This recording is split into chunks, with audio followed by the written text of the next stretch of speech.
singing in the rain, just singing in the rain. Going to the Eiffel Tower, getting soaked again. Stefania's getting wet. We should have stayed in the hotel. But then we thought we'd see this, oh well. And, ooh, lots of mud. So, this is what we're doing. Yeah, this is what they don't show you in the travel brochures. That you can be in one of the hottest months of the year and get dumped on. We're gonna go up there tonight at 9:30. Hopefully it stops raining and we'll get some really good skylights. So this is what I look like today. Yep, got my umbrella, got my rain jacket today. Whoa. When I was on top of the Arc de Triomphe yesterday, there was a girl that was just getting soaked with filming on her cell phone. Let me flip this around. We're in a really cool spot. SWAT team. So there it is. See if I can zoom in a little bit. No. There's 20.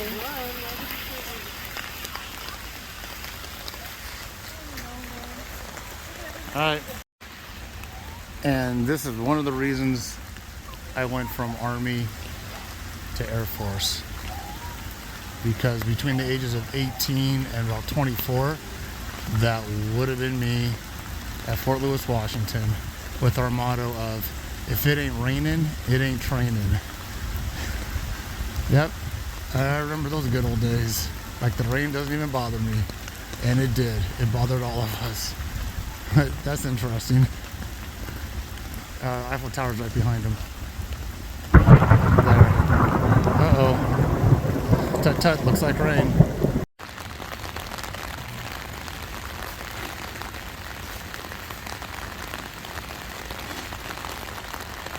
I worked with the French military actually in Sinai. They were running the they were the ones flying the helicopters.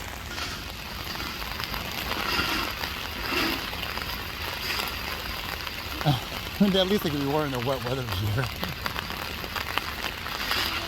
That's interesting. There's my group. Look at this, I got the whole courtyard to myself. There's grand something down there.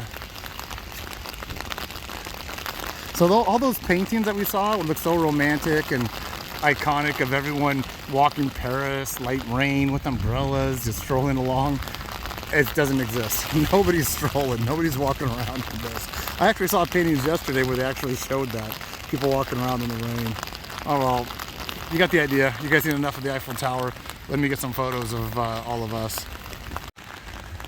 This is Eurovin with the weather report. We're in Paris, France with the Dino family and Vanessa Ramirez. So tell me, what brings you out here in the rain today? Just walking in the rain. She's walking in the rain. Oh, we have a unicorn sighting. Right, doesn't bother me any. Well, one thing that these tourists have discovered is that when you come out in the rain, you get the whole Eiffel Tower to yourself and there's nobody in the background. So, I like doing the weather report. I should have done one when we were on the top of the, when we were on top of the Arc de Triomphe, almost a Tour de France. That's what happens when you get too much rain in your brain. So, I don't think I can get a better shot than that on a selfie with the video. But as you can see, there's nobody, well, there's people around, but they're all hiding out, except for the French military guys were walking around here earlier with no wet weather gear on. But anyways, there you go. That's the weather report. Rain, more rain, thunder showers. I'm trying to keep the camera dry. Rain, more rain, thunder showers. I don't know how much we're going to do today, but it has been fun so far. Okay, so it stopped raining. I took a good slip in the mud. That would have been interesting, but I don't want to get into it. But I'm right underneath it now. Whoa. We are not taking the stairs tonight. We're taking the elevator. But yep, right underneath it. Oh, let me do a panoramic around. I'm going to switch it around so I can aim it. All right, so I keep forgetting the date, and I wish I was more informative, but this was built for the World's Fair. And the Space Needle in Seattle was also built for the World's Fair. A lot of the World Fair structures were never intended to stay up forever. Pretty much just intended to stay up for the World's Fair, but a lot of them did. So I'll go through this and take some time. See if it's anything about the World's Fair. So I haven't found the date or which World's Fair, but one thing notable is that he also designed the skeleton or the interior of the Statue of Liberty. I found that out when I took the Statue of Liberty tour a few years ago. So he was the same guy that designed the infrastructure, the structure part of the Statue of Liberty, and then somebody else did the skin of it.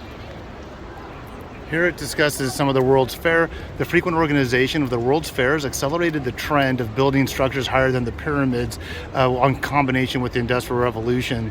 These celebrations of progress completed with each other present new architectural feat. In 1852, Charles Burton, to reuse the materials of the London exhibit, World's Fair 1851, hold on. These banisters are kind of screwing it up, but 1832, with the Industrial Revolution, you start seeing structures made out of steel, opposed to how high they were able to get with brick and mortar, as you see there. 1852, and then 1874, the Centennial Tower. Okay, I was just talking about this, and they actually have a portrayal of it, and it says right here, framework of the Statue of Liberty, 1881 to 1886. Augusto, whatever, Bartoli asked Gustav Eiffel to design the interior structure that was indispensable to the monument. Not only did it need to bear the 800 tons of the statue's copper skin, but it also had to withstand strong winds and blow in the New York harbor. So there it is right there. So that's kind of cool. I took that tour first, knowing that he was the one that built the interior. And it was erected here and then shipped. Yeah, it was totally constructed here in France and was shipped into New York in parts. Here it shows some perspective designs. Wow. Wow. These were all perspective designs that he came up with. I see the highest number right now is 64.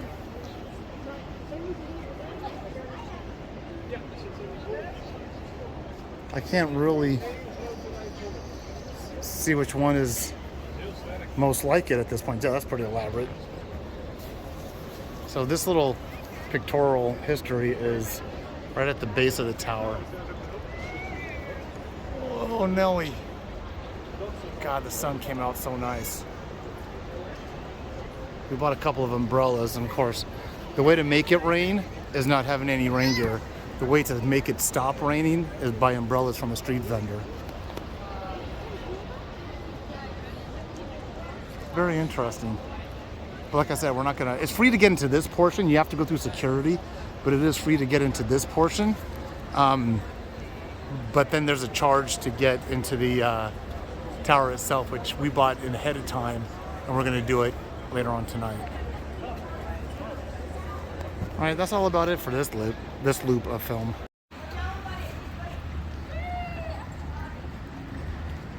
That is a crazy looking boat. Mom, what is that? You think you see it in person? Love it in person.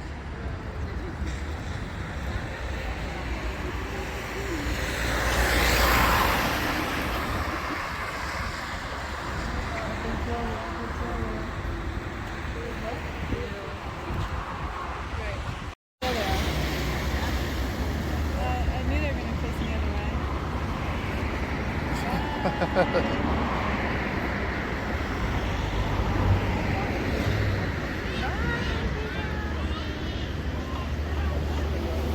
It's a long boat.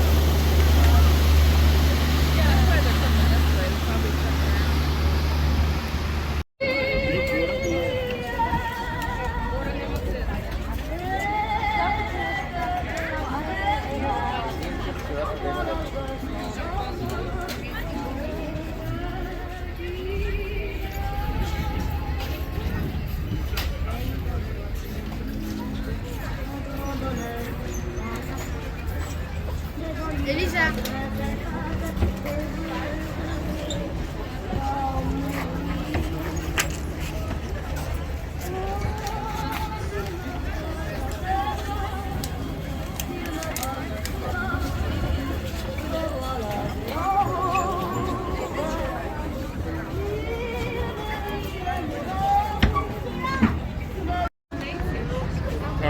So 2024, there's your countdown for the Olympics here in Paris.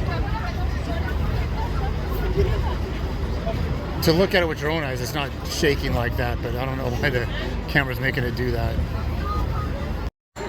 So the girls found this. We went to go see, I like the soundtrack, but we went to go see it live in Hollywood, the play obviously, and all of us really liked it. And I bought a little painting of this right outside the Louvre. Really cool, I'm glad we found it. I really liked the movie and the soundtrack and the play. I thought Ewan McGregor did a great job. I wasn't sure if I got the windmill very good last time. I'm gonna try to cross the street.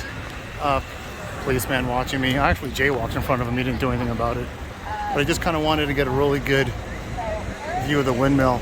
The movie portrays this so much differently, but it's so iconic. Obviously, you got a lot of people showing up here. We got a couple of little knickknacks and things.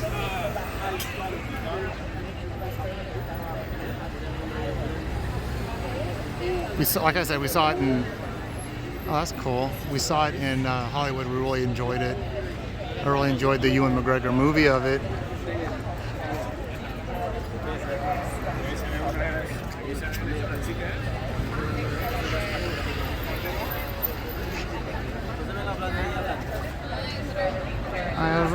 Really not much more to it than that, unless you go in and buy a ticket for almost $200. But there it is, Moulin Rouge.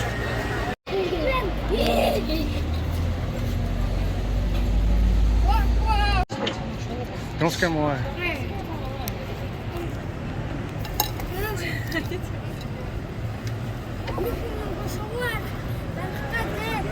Mom, this is like the perfect opportunity. And Notre Dame, check. Obviously, we can't go inside.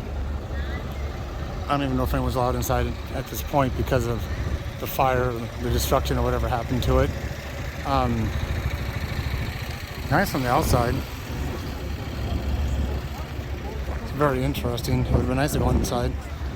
But we'll take a couple of pictures, see what we see. Still gathers a lot of visitors. Oh man. I don't know if they're doing some kind of show or not. I have no idea what they're all waiting for. A lot of people here. People just here to stare at it. I mean, when you've seen so many churches that I have on this trip, I mean, this is nice. I'm glad to see it, but Sagrada Familia in Barcelona, it's really hard to top that. And the Hassan II Mosque, as far as religious structures go. But no, glad to be here. No complaints. There's this guy. Let me zoom in on him. I'm sure he's important. So, well, Jill and I are going to read a little bit what's going on with it. But yeah, this is all corded off. No one's going inside that thing for a while. I look like I can see some of the construction.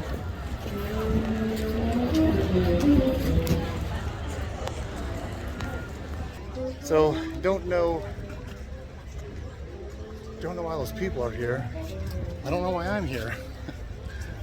But there it is. Been there, done that.